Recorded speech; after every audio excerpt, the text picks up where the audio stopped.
the first time since 1979, three regionally, three parties with candidates from the three regions, of course with different levels of spread of support across the country. So yes, it would be milestone and significant for us as a country. What are your views about how the Electoral Commission or INEC has gone about organizing these elections, and are you confident, or are most Nigerians confident about the credibility and transparency of these elections?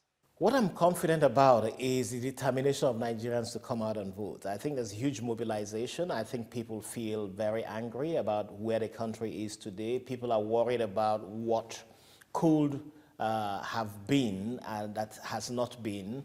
The Electoral Commission has assured us of its preparedness. As an election observer, as one who has followed Nigeria's democratic evolution quite closely, and as one who actually fought very hard to end military rule in this country. One is consistently apprehensive and increasingly making demands on election management body.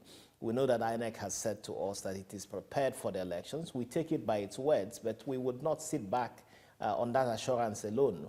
So we are going to observe what INEC is doing.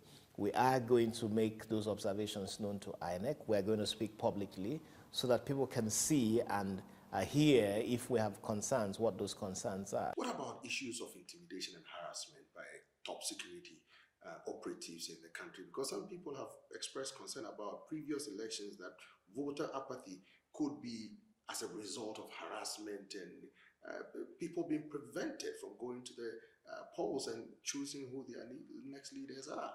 Yeah, we're always worried about security agencies, that they give us assurance, but also show that they intend to be professional and non-partisan. In 2019, the report that we issued showed very clearly that the security agencies were partisan. We hope that lessons have been taken from that and that the security agencies understand the need for non-partisanship. The President Buhari, has spoken publicly about his willingness to conduct free and fair elections. Well, not conduct, but not subvert the conduct of free and fair elections, and has indeed said that he's given every support to the election management body to deliver free and fair elections. But again, as with INEC, we will hold the president to his words and hope he lives up to it. But certainly it's always a concern to see the security agencies, whether it's the military or the police, see what their conduct is. The military has been speaking up quite strongly.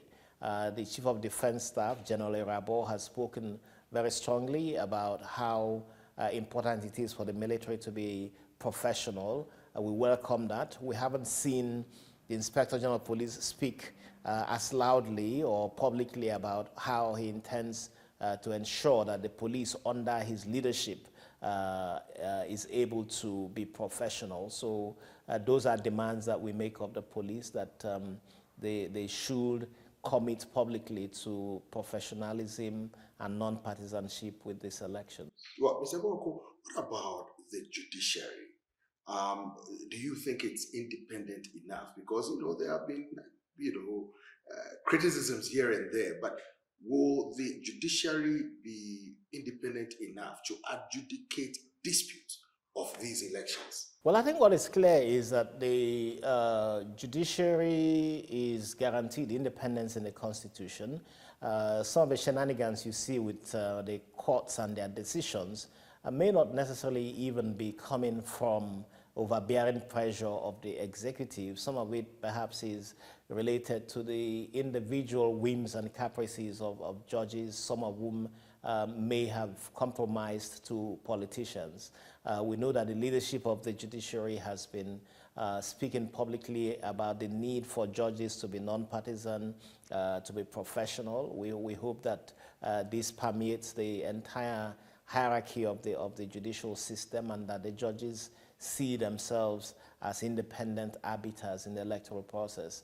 But I must say that I do not get a sense that there is some strategy of the executive to muzzle the judiciary into some decision. I think most of it comes from the individual tendencies of judges. And our hope is that with continued emphasis on discipline of judges, continued emphasis on training, that these judges understand the need to be professional and non-partisan.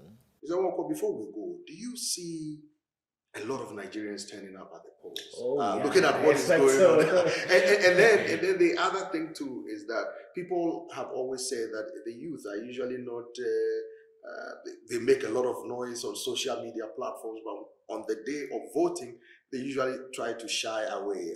Are you seeing something different based on what you hear on the ground at the moment? Well, you know, the youths, the experience we've had with elections is, yes, they're busy, social media, they're talking. I see a lot of enthusiasm amongst young people, but also amongst every Nigerian, really.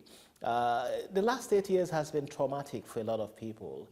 And my hope is that people are angry enough to say, look, this is verdict time, whether it is at the federal level or at the state level, that people will come out and vote as a reflection of what they want to see in a new Nigeria.